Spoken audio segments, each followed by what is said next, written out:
Hey everyone, today I'm going to show you how to tie a bow perfectly every single time. The first step is to take our two bow tails and we're going to cross the left tail over top of the right tail.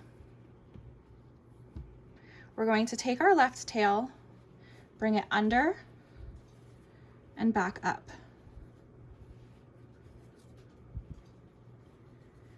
Now we're going to take our right tail, which is now on our left side, and we're going to create a loop just like so and place it diagonally just like that.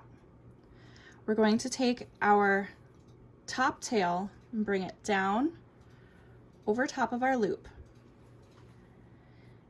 We're going to create a loop with this second tail just like this by bringing the bottom up, and now we have our second loop. We're going to flip this so that this loop is behind, and we're going to bring it through this loop that we created here and then pull.